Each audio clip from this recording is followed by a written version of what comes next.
Selamat mendengarkan podcast ini. Bapak Ibu, saudara sekalian, kalau kita benar-benar takut akan Allah, benar-benar menghormati Dia dan mengasihi Dia, maka kita memandang tidak ada masalah besar dalam hidup kecuali satu.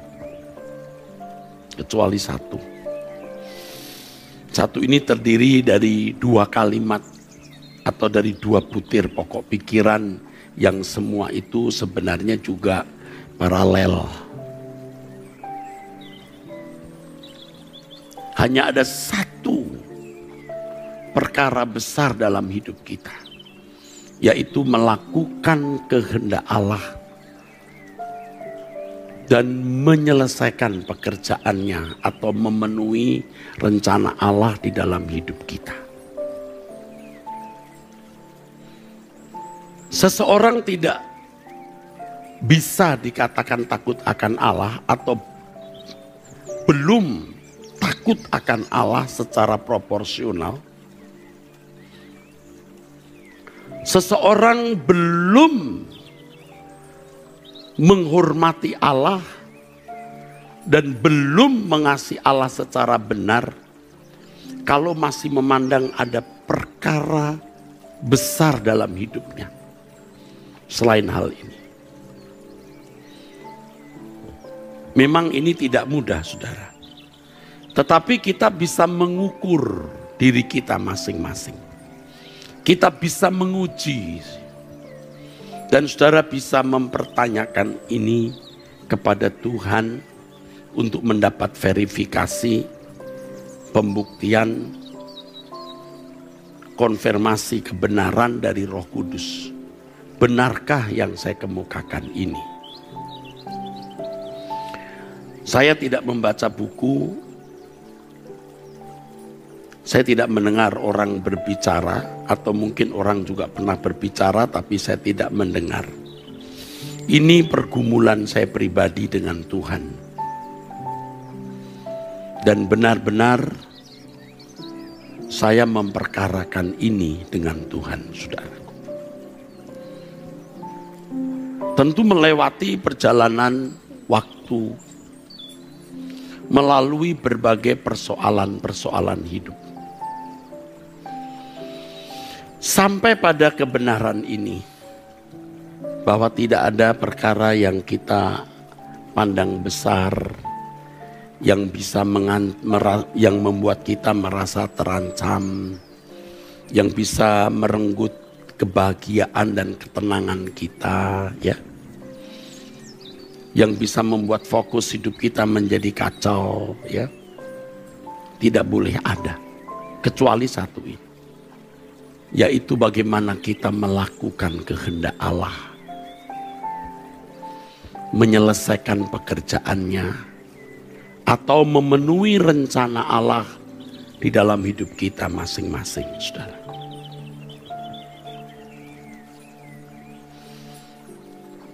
Saudara, kita harus menguji diri kita,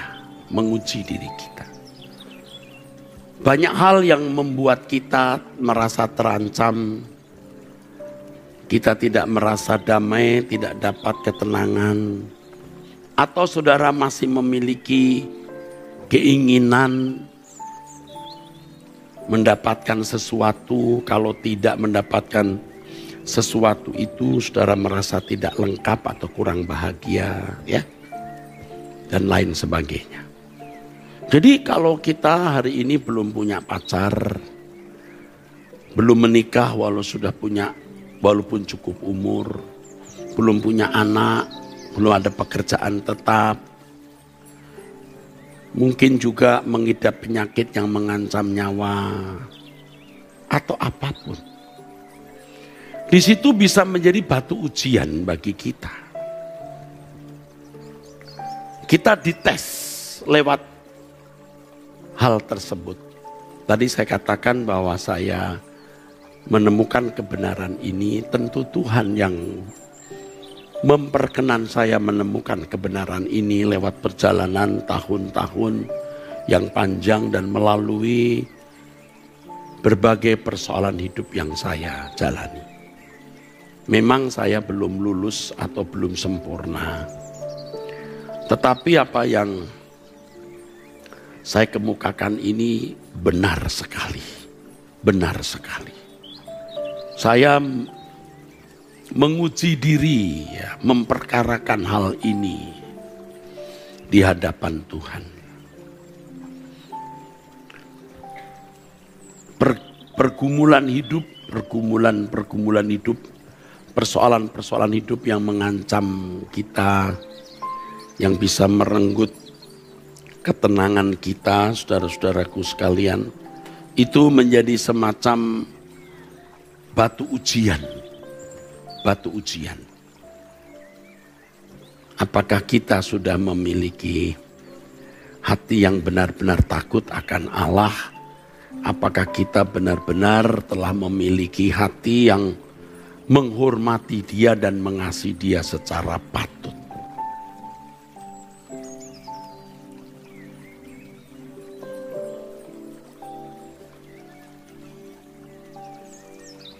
Saya sering berdoa, saya minta kepada Tuhan, beri aku hati yang takut akan Engkau sebagaimana mestinya aku takut akan Engkau.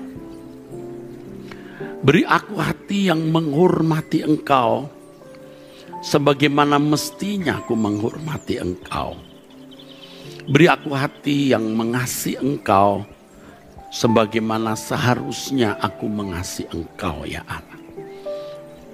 Tentu sudah bukan belasan, ya, puluhan tahun lampau saya menulis lagu Beri Aku Hati Takut Akan Engkau. Itu mungkin sekitar tahun 80 sekian atau 90-an, ya. Berikan aku hati takut. Saya kira waktu itu pemahaman saya mengenai kebenaran belum lengkap atau belum utuh seperti hari ini. Sehingga permintaan itu sebenarnya belum permintaan yang dewasa. Belum permintaan yang matang, saudara. Tapi setelah pemahaman kita mengenai hidup lebih lengkap, ya saudara. Mengenai kekekalan, langit baru, bumi baru. Melihat realitas hidup. Melihat kenyataan hidup itu tidak senang juga walaupun banyak harta, ya. Lihat orang-orang yang berlimpah harta hanya begitu saja, lalu menemukan bahwa orang hanya senang sejenak, lalu kemudian pasti nanti akan menghadapi masalah, sakit, meninggal, dan seterusnya. Pengalaman hidup, fakta hidup kita lihat, kita jalani juga. Lalu pemahaman kita mengenai hidup lebih lengkap, saudara. Plus penghayatan akan kehadiran Tuhan pada waktu kita berdoa. Itu membuat kita menaikkan doa itu dengan permintaan yang sudah lebih matang. Ya, permintaan orang lebih dewasa, lebih matang lah. Beri aku hati takut akan Engkau. Buat aku takut akan Engkau sebagaimana seharusnya aku takut. Beri aku hati yang menghormati Engkau sebagaimana seharusnya aku menghormati. Beri aku hati yang mengasihi Engkau sebagaimana aku harus mengasihi Engkau.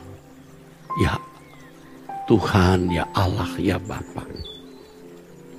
Sampai kita pada kebenaran ini, mestinya kita tidak menganggap, tidak memandang ada masalah besar dalam hidup kita.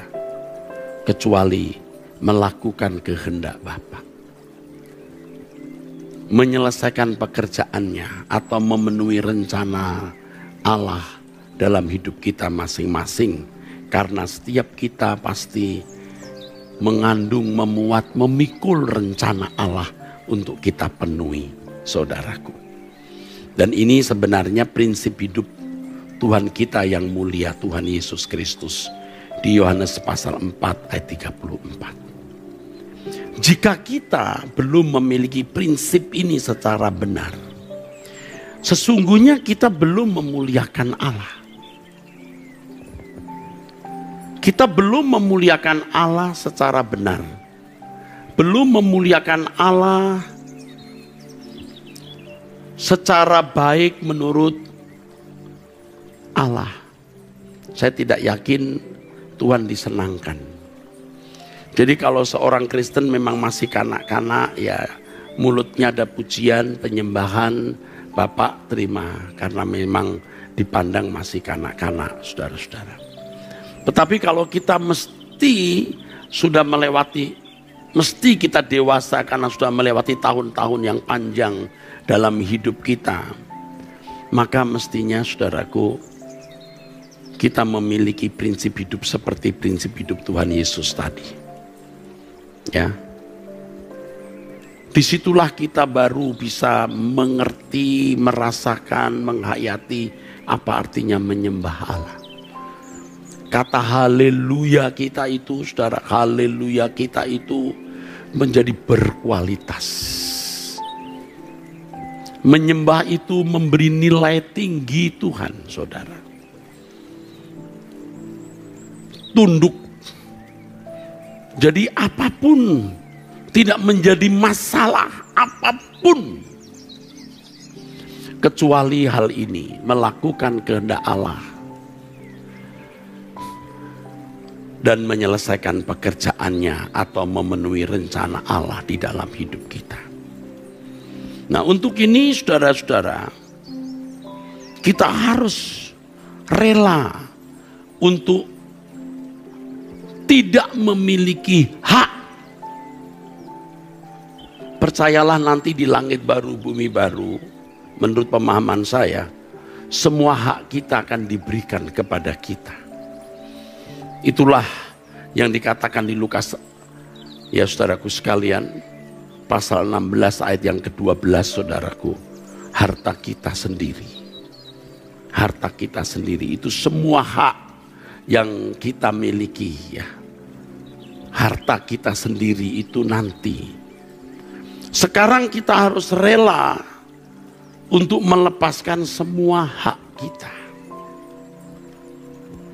Ironis, saudara, menjadi pendeta sekian puluh tahun, menjadi orang Kristen sejak kecil,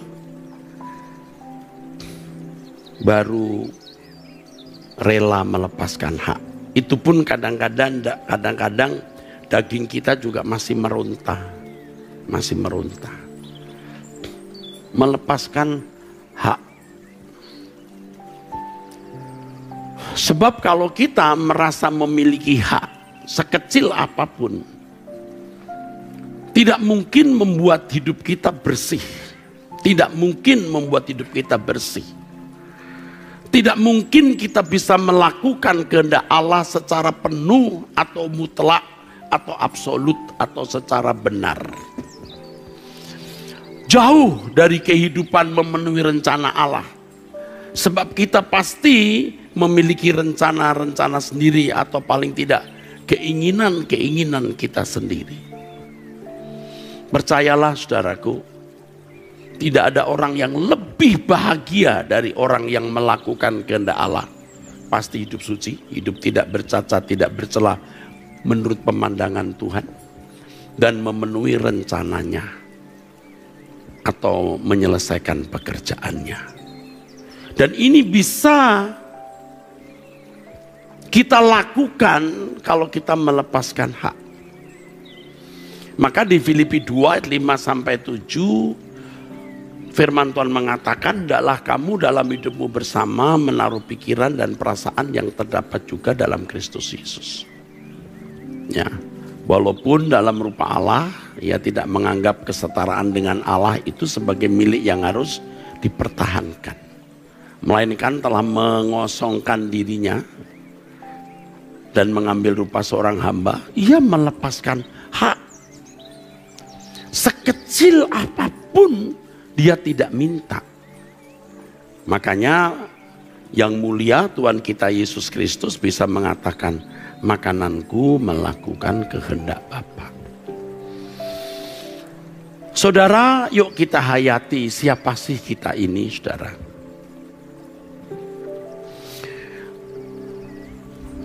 Di mata manusia pada umumnya, kita seperti orang konyol. Sangat konservatif atau sangat fundamentalis. Tapi memang inilah yang benar. Bahwa Allah menciptakan manusia itu untuk dirinya. Bukan untuk diri manusia itu. Tetapi ketika manusia hidup untuk Allah, bukan untuk dirinya sendiri, maka semua yang Allah sediakan bagi manusia bisa dimiliki dan dinikmati. Nah, sekarang kita ada di dunia yang sudah jatuh. Kuasa kegelapan merajalela, daging kita juga sudah mewarisi kodrat dosa. Ini bahaya. Hanya bisa kita lawan dengan satu langkah, melepaskan hak. Hanya satu yang bisa membuat kita menang, melepaskan hak. Dan kita kembali kepada kebenaran yang mungkin dianggap sangat fundamental, konservatif, dan itu ditinggalkan. Tapi mari kita kembali kepada basic. Allah menciptakan manusia untuk dirinya, untuk Allah. Segala sesuatu dari Dia, oleh Dia, dan bagi Dia. Ini kalimat mudah diucapkan, saudara. Tetapi kalau dilakukan itu merenggut hidup kita tanpa batas, habis. Tapi disitulah keindahan hidup itu. Di situ keelokannya, saudaraku. Jadi jangan berbantah-bantah, jangan banyak bicara, jangan banyak berteori, jangan berfantasi. Ayo kita menerima kebenaran ini dengan rendah hati. Allah menciptakan manusia untuk dirinya.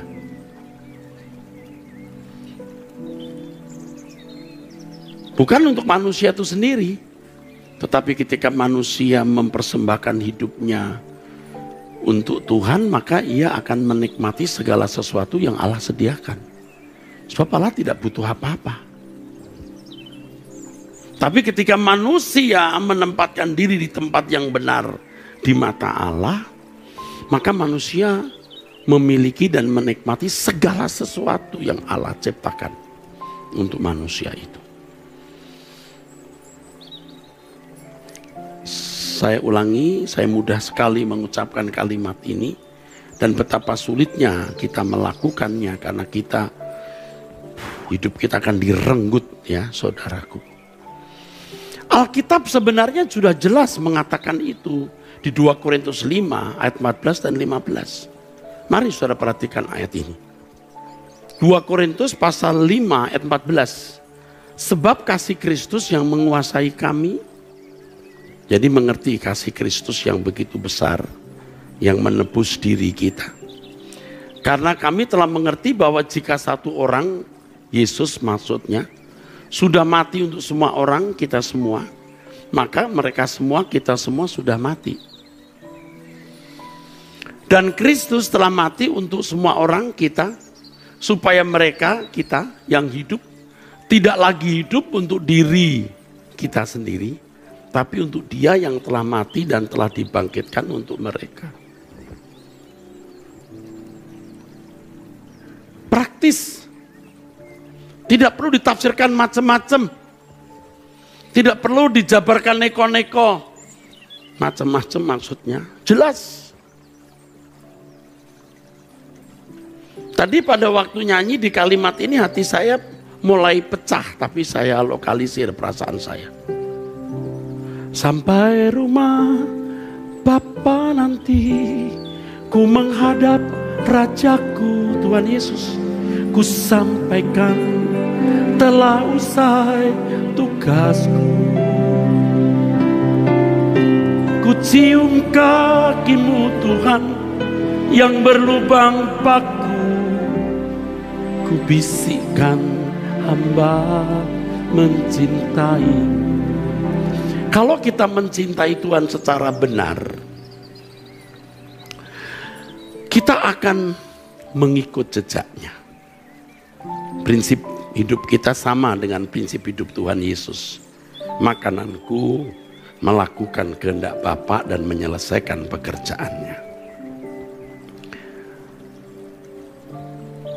Maka kita bersedia menjadi peraga Tuhan. Hidupku bukan aku lagi, tapi Kristus yang hidup di dalam aku. Jadikan tanganku sebagai tanganmu, jadikan mataku sebagai matamu. Ini hebat, saudaraku. Tetapi kalau orang masih merasa memiliki hak, tidak bisa. Pasti ada korupsinya. Pasti ada yang dicuri.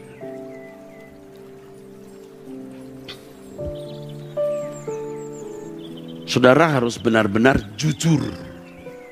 Ya, memperkarakan ini di hadapan Tuhan dengan jujur. Ya, kalau masih ada sesuatu yang saudara anggap besar, apakah itu masalah, apakah itu kesenangan, atau apapun, selain melakukan kehendak Bapa dan menyelesaikan pekerjaannya, ada yang salah dalam hidup saudara. Saudara akan sangat menyesal kalau tidak melakukan apa yang sekarang sedang saya kemukakan. Yang tentu sekarang juga sedang saya kumuli, saudara. Ya.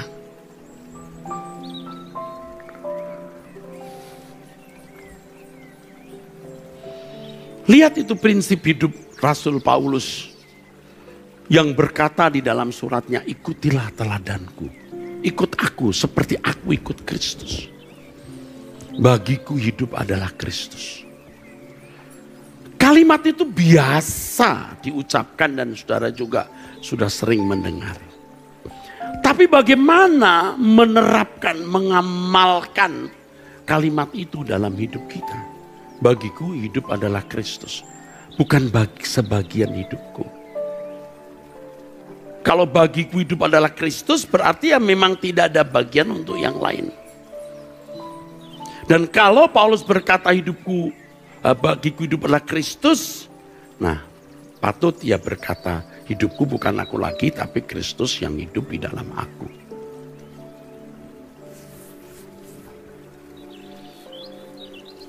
Kalau seorang pelayan Tuhan tidak sampai pada taraf ini, pasti tidak akan membawa orang ke langit baru, bumi baru, untuk menjadikan jemaat yang dilayani sebagai anggota keluarga kerajaan Allah. Kita ini sebenarnya sudah nyaris terlambat, saudaraku. Dengan usia 60 tahun seperti saya, baru semilitan ini, seradikal ini, menurut saya hampir terlambat, tapi belum terlambat sama sekali. Memang harus lewat proses, saudaraku. Tapi kalian yang muda-muda tidak perlu harus melewati proses ini. Menyakitkan. Menyakitkan. Ini bagian dari pengorbanan hidup yang saya harus jalani, dan setelah saya menjalani, saya bisa membagikan kepada saudara. Nah, memang kadang-kadang yang menjadi persoalan adalah perkataan saya ini bisa dimengerti secara akal, tapi belum tentu sepenuhnya bisa dihayati. Kalau orang sudah biasa hidup di luar kebenaran, ya hidup suka-suka sendiri misalnya, ya biasa egois, seakan-akan mengerti, amin, tapi dia tidak menghayati.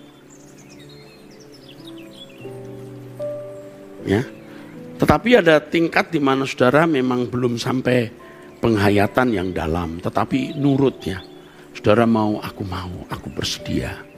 Nah, Roh Kudus melihat orang-orang seperti ini akan menggarap orang-orang tersebut. Roh Kudus akan menolong kita, asal kita berkata, aku mau Tuhan, aku bersedia Tuhan. Saudara pasti punya banyak masalah, saya juga punya banyak masalah.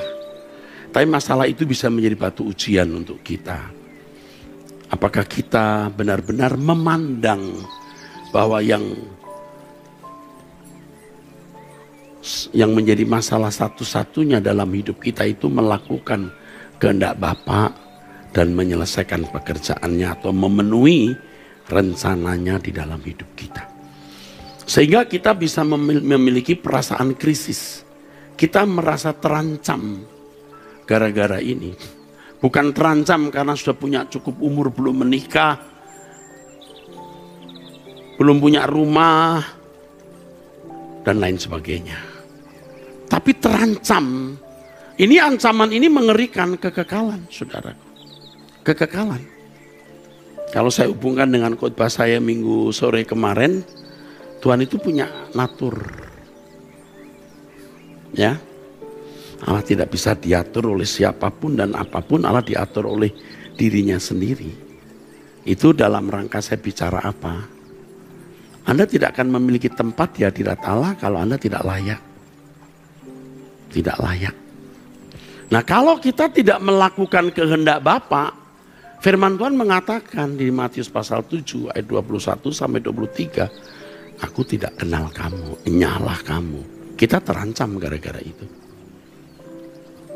Lalu kita juga merasa terancam kalau suatu hari kita menghadap Tuhan lalu kita ternyata belum memenuhi apa yang Allah kehendaki untuk kita penuhi. Ada rencana Allah yang bukan saja kita harus tahu, tapi penuhi.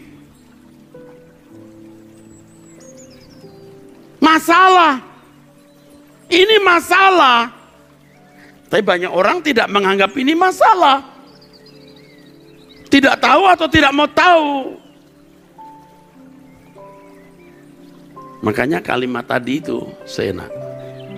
Sampai rumah Bapa nanti ku menghadap Rajaku. Ku sampaikan telah usai tugasku. Ngeri kali kalau kita tidak tahu tugas kita apa. Itu masalah. Tidak ada masalah besar selain ini.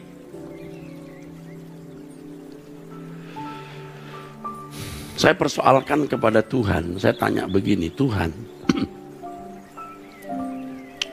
aku itu ngurus gereja ini capek. Sekarang ngurus STT lebih capek. Apa saya teruskan atau tidak? Atau mahasiswanya sedikit saja jadi kita tidak perlu capek-capek? Ya tentu saya mendapat jawaban dari Tuhan. Ya, jawabannya adalah saya harus teruskan. Lalu Tuhan memberi tanda. Tapi saya belum cerita sekarang tanda yang Tuhan berikan itu. Jadi saya yakin bahwa ini saya harus meneruskan pekerjaan ini. Ya, saya harus meneruskan. Saya bersyukur saya didampingi orang-orang kuat yang mencintai Tuhan. Ya. Mahasiswa yang tinggal di kampus bisa 600 lebih. Setiap hari buka mulut harus makan. Belum program yang lain bisa hampir 1000. Nggak masalah. Tuhan beri tanda. Aku mampu. Aku cukup, aku mampu.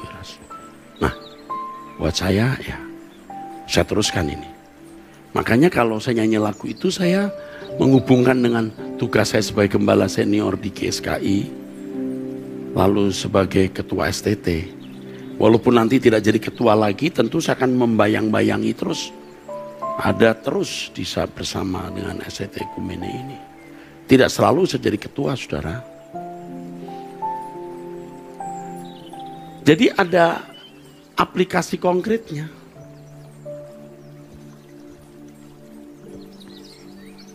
Waktu aku menghadap Rajaku, Tuhan Yesus, telah usai tugasku. Jadi saya tidak boleh menipu orang-orang sekitar saya. Karena saya bisa saja menjadikan pekerjaan Tuhan ini untuk kepentingan saya, ambisi saya, untuk kepentingan nama besar, apalagi untuk kepentingan uang, dapat uang. Waduh, orang yang membantu saya tipu semua. Dan itu jahat sekali. Tapi kalau yang saya tunaikan di pekerjaan Tuhan, maka orang-orang di sekitar saya juga menunaikan tugas yang mengambil bagian dalam kegiatan pelayanan ini.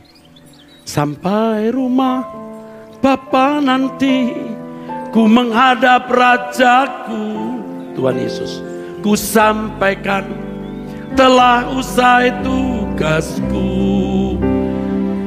Ini mengerikan. Kalau masih muda masih tanya, Tuhan apa yang harus kulakukan? Tuhan akan menjawab begini biasanya, jalan terus, nanti kamu akan menemukan. Tapi kalau kita sudah tua, tinggal beberapa tahun, mampus kita. Paham gak saudara? Ini menjadi masalah. Maka gak ada masalah besar. Bahkan gak ada masalah lain dalam hidup ini. Kecuali melakukan kehendak Bapa dan menyelesaikan pekerjaannya. Pada umumnya orang sibuk dengan urusannya sendiri.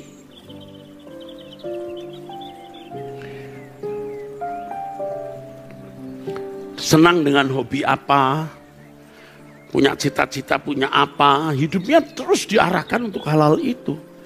Yang sekejap lenyap, saudara. Rata-rata begitu manusia. Amin gak? Maka sekarang saudara harus mempersoalkan sebelum saudara menutup mata. Apakah aku sudah melakukan kehendak-Mu Tuhan dari hari ke hari? Apakah aku sudah menemukan rencana apa dalam hidupku yang harus kupenuhi? Rencana-Mu yang harus kuselesaikan? Sementara saudara tidur, pikirkan itu. Bangun tidur, perkarakan itu. Sementara bekerja, memang harus bekerja atau melakukan berbagai tanggung jawab, memang harus menyelesaikan banyak tugas tanggung jawab. Pikirkan lagi, apa ya rencana-Mu yang harus kupenuhi Tuhan. Jangan aku tidak tahu.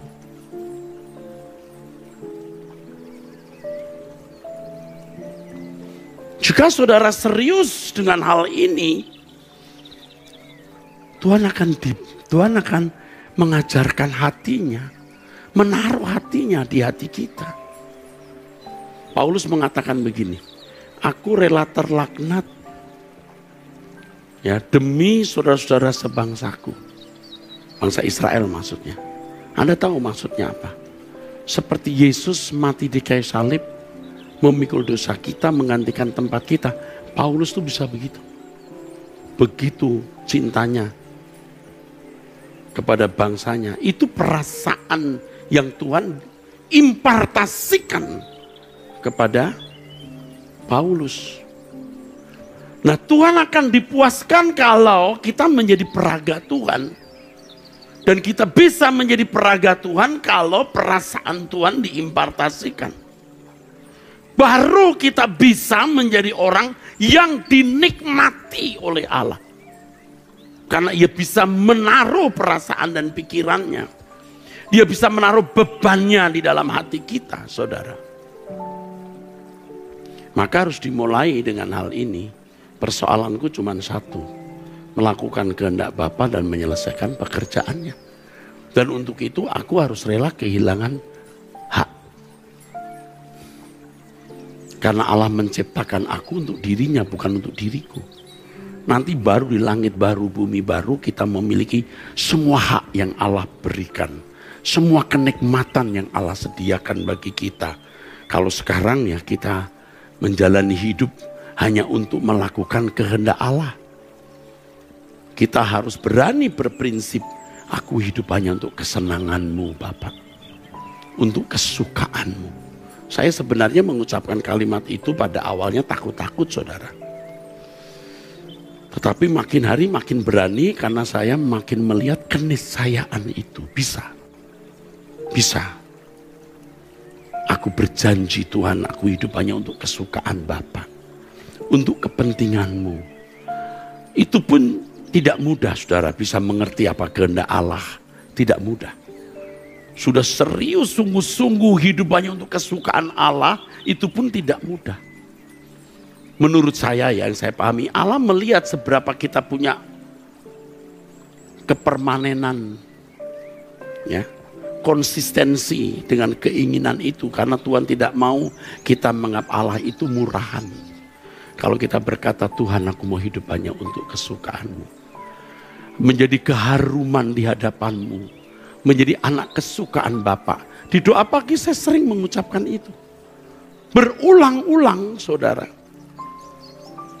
Yang berdoa sungguh-sungguh seperti ini saja tidak mudah saudara, tidak mudah. Tapi Tuhan melihat kita punya kepermanenan tekad itu atau konsistensi niat itu, Tuhan pasti akan memindahkan perasaannya kepada kita. Tuhan akan memberikan bebannya kepada kita. Dan kalau Tuhan menaruh perasaannya dalam diri kita, bebannya dalam hati kita, baru kita disebut utusan Tuhan. Baru kita disebut hamba Tuhan.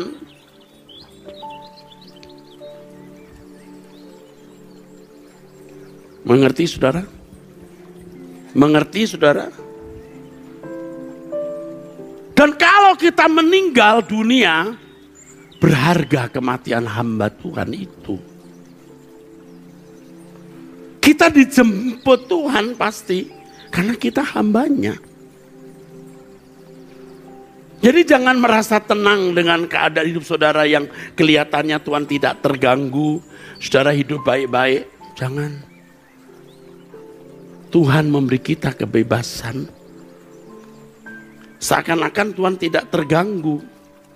Sebenarnya Tuhan sangat menginginkan saudaraku, kita melakukan apa yang Tuhan Yesus lakukan.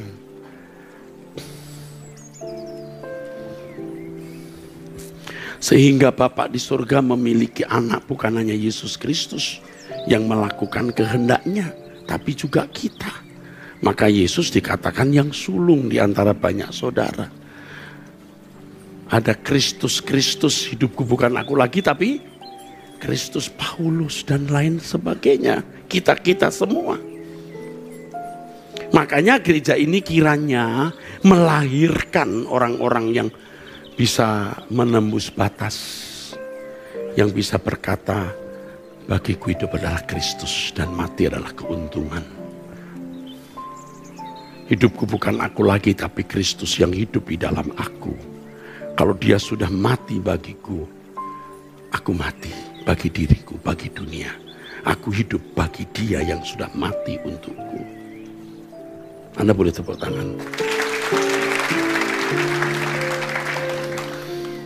Dan ini saudara harus perkarakan, jangan hanya mendengar khotbah di sini lalu saudara setuju, amin. Nanti Anda kembali ketekukan atau lipatan seperti kemarin-kemarin, Pak. Celaka kita. Apapun keadaanmu, engkau berkata ini masalahku Tuhan. Yang lain terserah Tuhan mau buat apa. Saya sering katakan begini di depan Tuhan. Apapun yang kau kehendaki harus kujalani Tuhan. Walaupun aku tidak suka. Aku jalani Tuhan. Aku mau belajar menjalani apa yang kau kehendaki, aku harus jalani. Karena di balik itu Tuhan mengajar kita untuk kehilangan hak. Aku mau begini Tuhan, aku mau begitu. Makanya seringkali orang berdoa dengan sederetan permintaan. Ya saya maklum lah, nggak semua juga sudah matang. Makanya dalam doa kan sering saya katakan Tuhan sembuhkan, Tuhan pulihkan. Padahal kalau mau sudah tingkat dewasa, terserah Tuhan mau bikin apa. Dia sangat cakap.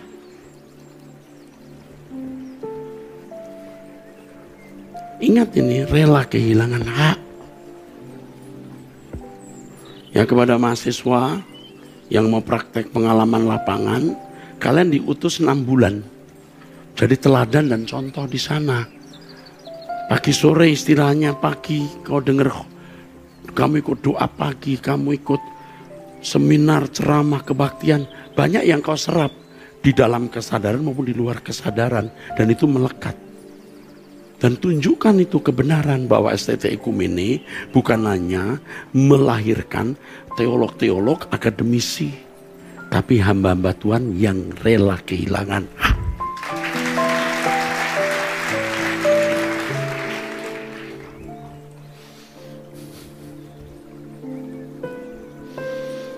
Dan saudara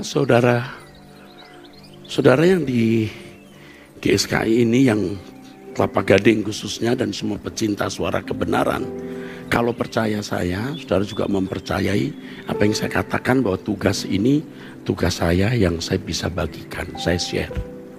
Anda ikut memikul beban ini. Kalau Anda tanya, jamin Pak, kalau saya dukung Bapak, ini ada hitungannya di kekekalan. Saya harus berkata 100% iya. Kalau tidak, saya menipu Anda. Saya menipu mereka yang ada di sana. Belum lagi pengusaha-pengusaha yang mendukung keuangan setiap bulan. Kalau ini bukan pekerjaan Tuhan.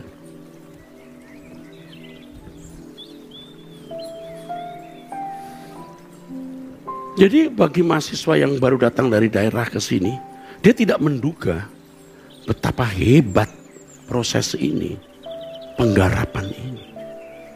Apalagi saudara-saudara yang sudah sering bersama-sama dengan saya ini, yang tiap kali bersama dari dulu. Anda harus punya tempat dalam pelayanan ini. Tidak harus kasih uang Pak. Paling tidak doamu, dukunganmu. Mendukung saya secara moral itu juga sudah kekuatan. Karena uang itu gak masalah. Tuhan akan cukupi. Jangan saya melirik orang hanya karena dia bisa kasih persembahan. Waduh, miskin sekali, hina. Dengan kesungguhan Anda mendukung saya, mendoakan pelayanan ini, wah itu dukungan moral. Demi nama Tuhan Yesus, itu dukungan yang tidak bisa dibeli pakai uang.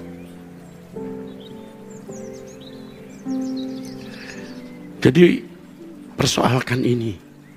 Jangan merasa tenang dan nyaman hidupmu. Persoalkan ini. Hanya satu masalah kita, melakukan kehendak Bapa dan menyelesaikan pekerjaannya. Kita naikkan pujian Tuhan, aku minta. Kita berdiri dan hari ini ada mahasiswa-mahasiswa yang akan kita utus selama 1 semester untuk praktek pengalaman lapangan Pak. Untuk apa? Hanya sekolah akademisi. 6 bulan kita utus. Menjadi guru agama, membantu pelayanan gereja, jadi pelayanan sekolah minggu dan lain-lain.